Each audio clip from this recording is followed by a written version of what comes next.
I am so excited to be having another epic conversation with a certified Mastering the Brain Game coach, someone who lives and breathes the brain game like the rest of this community. Thank you for being here, Paula Marie.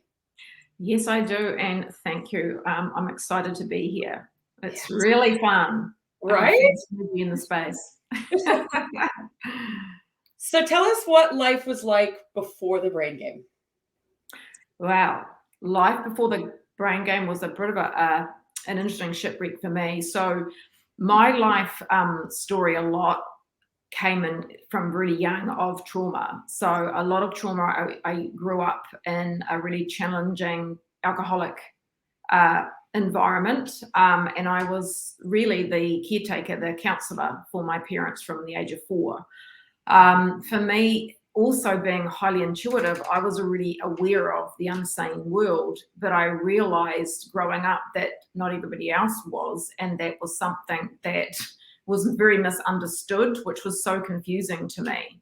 Mm-hmm. So through trauma as a young child, I actually became aware of a frequency, is actually a guide that's been with me since that age. And with it, that was where I got my unrelenting faith in the unseen world. And for me, life was painful. People were painful. And that complexity for me had me really feel alone a lot. I didn't feel like it was like I had to fit into a box. And that for me, I couldn't. It was just painful. So I developed that beautiful way of wearing masks. And for me, life was about doing and pleasing for others, because I realized from young that telling the truth wasn't what people wanted, and that caused upset. And it really created a whole long list of beliefs within me that I was wrong. There was something wrong with me. It was never enough. And that I was unlovable.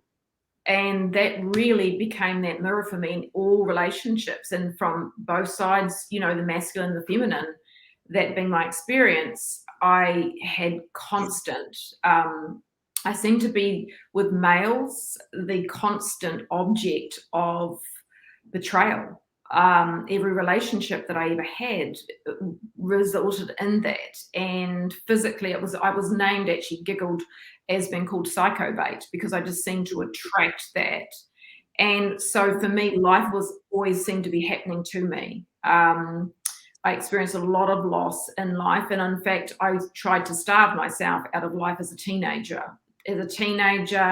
It was incredibly painful, overwhelming. And so for me, I didn't want to be here. And that was a journey actually that really led me into a stream of a lot of development. I went on a journey of training in so many modalities. Mm-hmm. And it was interesting within that, because the journey of that was, I went to gain knowledge and understanding to help understand myself and what I was experiencing. But I used that gift to help serve others. Mm-hmm. I didn't use it for myself. Right. And so I became what I call the lifesaver. And because I had that gift of intuitiveness, everything can, even from young, even though I didn't have all the pieces together, I was so aware of karma and life. And so I was constantly going outside, trying to protect people, help them see something they weren't seeing. There was so much overworking for love in that sense, that for people on the outside, they didn't see what was going on. I was an absolute hot mess inside. I was falling to pieces, and I would go out and I would serve and be there for people. And then I would go to my own retreat and I would fall to pieces. And I would go within, put my mask back on, and then I'd go back out again. And that was my way of survival in life, was that perpetuating cycle of that. Wow. Yeah. That's a lot. Yeah. So then you meet and find the brain game. What was your biggest shift through brain game? What's it like after brain game? Yeah. And you know what? The biggest shift for me, which is such the essence of what I connect to so much in my work with people, was, even though, and it's painful, right, for so many of us that have trained and we're perceived experts in areas, or we should be, or we feel like with all this training and the skill and this mastery, like, why can't we just feel fulfillment? Why can't we just take care of ourselves? I mean, within it, my journey of having chronic illness was constant within me. And I just thought that that was just my deal. And it was interesting as a coach already coming into Brain Game. And I remember a conversation that sort of spiraled everything was when a coach said to me, so tell me, what's self-love for you? What do you do for self-love? And I instantly wanted to barf, because the self-love kind of thing that was thrown out all the time, I just didn't understand it. It felt very fluffy and just love yourself. And I used in myself go, well, how the fuck do you do that in my language? But what is that? And I didn't understand my reaction to that. And what led me into the biggest, most powerful shift in Brain Game was actually when I finally saw that, when I was actually asked, well, what is love to you? And in my all honest feedback back was, from the truth of my heart, it was fucked up. And that was the story coming out of me of these unseen beliefs that were going on driving this. And what accessed me from that was when I could see that, I then felt this immense sense of relief, but I stopped looking for it, and it activated a sense within me of starting to feel it. And that was so powerfully moving for me. It was something that I'd never, ever felt in my life before. And it was so focused on getting that outside of me and the distortion of what that looked like in a guru and asking someone else all the answers, in a partner wanting them to give me the love so I could feel it. Oh, just do these things for me and then you'll love me. And it just so blew open that illusion, right? Oh. And that was the hugest breakthrough for me. And yeah.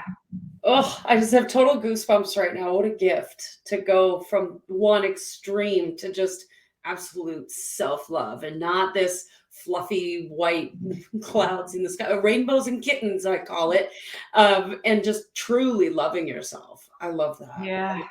So powerful. So what inspired you to become a Brain Game coach? The part of being a coach was there were so many tools within the actual experience for me, and one so much that me as a coach, like, I absolutely thrive and love, which often is a challenge for people because of the intuitive part of me. There's so much awareness I bring, and the acceptance piece of me feeling that in my experience so deeply, that core essence of myself, and loving the hell out of her, even those shadow parts, so to speak, really seeing that from such a beautiful level and understanding her, I recognized that was the doorway, the key to the pathway forward. Like, we're all, and I've always been someone that's just relished and celebrated the individuality of people. And the more out there they are, I'm like, yeah, you go, girl, you go. And I love that. But I recognized that I wasn't doing that for me. And that's what the access point was for me. So then as a coach, I wanted to give and support and be a stand for people to fully feel that, and to stop all this nonsense out there that keeps continuing from the generations of us having to be something we're not, these masks that we wear, which is so much a depth of what I do as a Brain Game coach, is to really go into those deep, dirty places and to really stand there with you. I mean, in the mirror together, even in our undies, if you want, and really feel into what is that, and is it the real truth? And I feel like that was what my calling as a Brain Game coach was, because it brought everything that I'd learned, that I understood, but then I didn't even understand. But it was like it brought it all together, like the divine timing laws, like, the mirrors of perception, and realizing, my God, I mean, if anything out of Brain Game, I got less mental. And I mean that in the sense that my mind, it became a friend in a sense, because I could see what it was trying to do for me, but I was catching it in the act. Yeah. And I still do, and it's so much fun rather than the meaning making of making it wrong, right? It's using it on your behalf. Yeah. And so I just, yeah. Oh my gosh, I love your story so much. You know, it's profound, and it's such a massive shift to be able to, like you said, stand in front of the mirror and really look at what's going on, and to come to a place of loving all of the pieces. I just think that's so beautiful. So thank you for sharing this work in the world. Thank you for sharing your unique you, because we all know I like a little bit of weird. Yeah. Oh yeah. Right. Absolutely. So let's talk about your experience in boot camp a little bit. So you come into boot camp, you're ready to become a brain game coach. You go to teach your very first session. What was going through your mind? What were you feeling as well? Well, I remember there was such a mixture. There was a mixture of nerves, of course, Mm-hmm. and a curiosity of, oh, I wonder what's going to happen. But in all honest truth, there was just like, this is it. For me, because I'd done so many things and I had created so much believability in myself through my own experience, I was more excited about what was going to show up and what was going to be catalyzed in those two people that I had as their coach. Yeah. Yeah.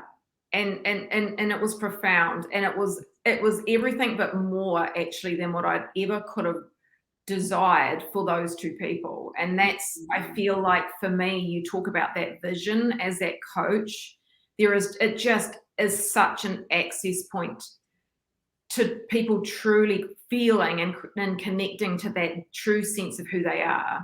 Yeah. And it's the keys that it has. It's the keys to the pathway of your life and your life path. Yeah. And I think that was what I witnessed actually as that coach in those sessions. Oh, And it's so good.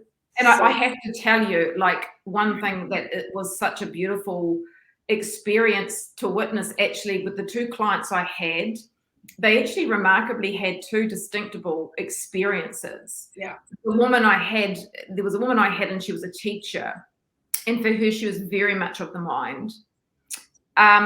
Well, every time I got her when I focused her in on her core essence and the core feeling of what it felt like to be her and what she desired to create, and we really created this beautiful journey around that, it just started showing up.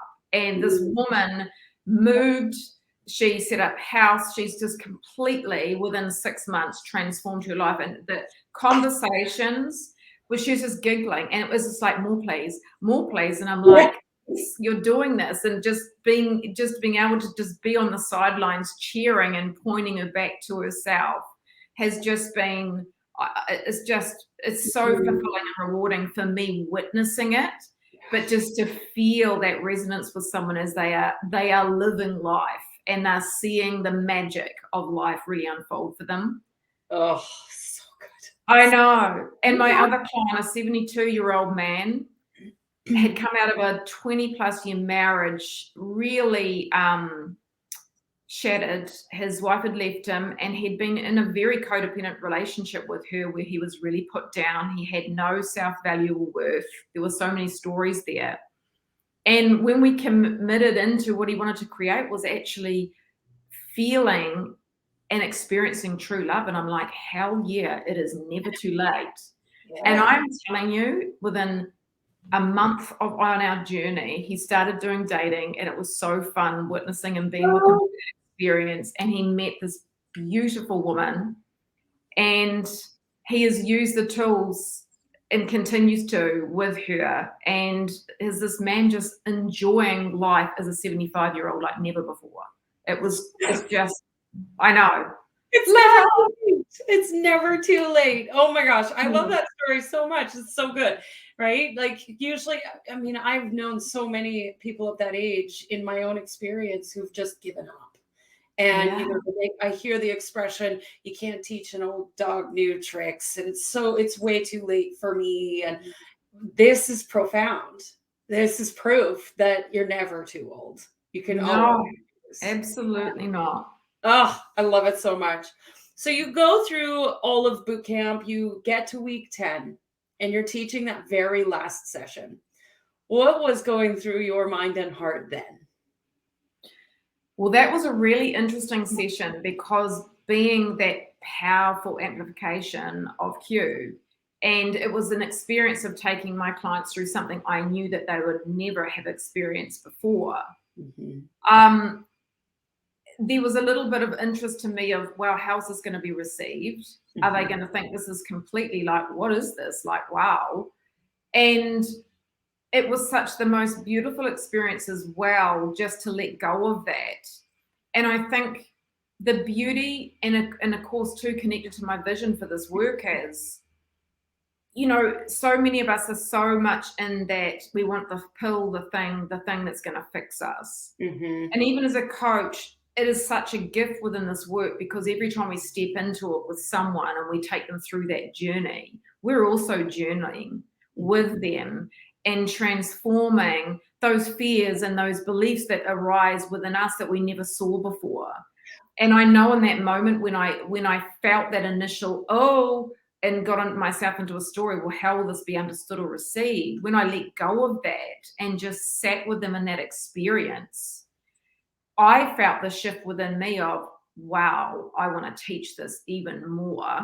And I could feel the power of it. And seeing and hearing the reflections from them at the end of what they'd both got, two strangers from two different sides of the world, Mm-hmm. but yet they fondly always ask of each other how they're going.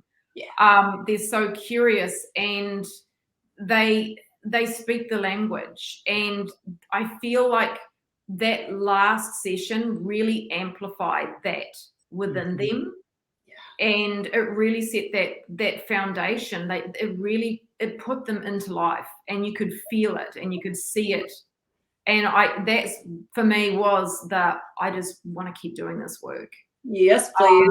Playing with these tools, because it's magic and it's so profound, and it truly is a pathway. I feel these beautiful tools that we all get to play with together. And you spoke about the vision, and I feel like that is my vision. Is I am so in love with the teaching, and I get so excited being me to be able to let go and to see what happens, and to never actually always have a high expectation, as in that everyone's going to get exactly what they need out of it in their own time. Yeah. But I love the beauty of showing up and being in the magic of what does actually unfold, and allowing the unfoldment of me as well to occur with them. Yeah. Oh my gosh. I think one of the things that stood out to me, I mean, I love this whole story, but one thing that stood out to me the most was that those two students who came from completely different walks of life are still connected and speaking to each other. Brain Game builds community because we all speak the same language, and we all see the possibilities that are available to us, and we become creators together. And I think that is just Absolutely. so good. I'm so covered in goosebumps right now. I love it. Oh my gosh, Paula Marie, thank you for moving this work out into the world. It is so, so, so important. I'm so grateful for you. I, of course, have to ask one last question. What's your dream for Brain Game?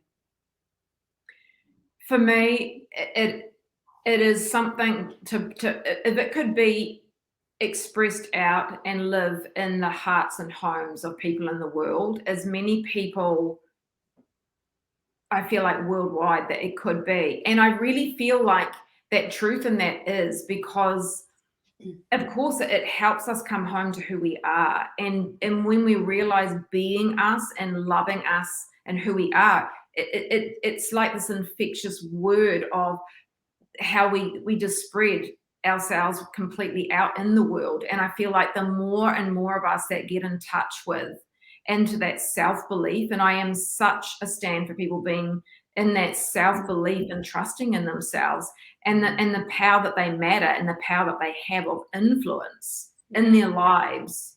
like, to me, the more and more that this work gets out there in the world, that makes that possible for everyone.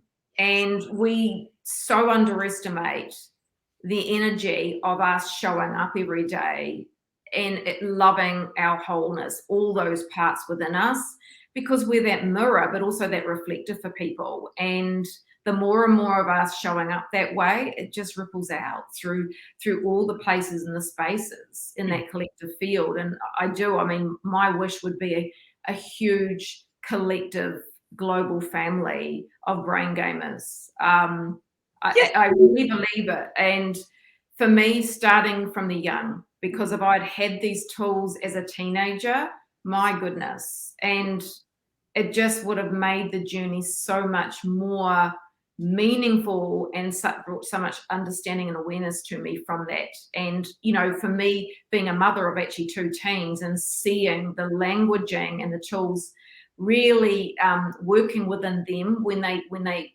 grasp certain things, it's just so powerful. I just love it. It's just love for the world. Yes.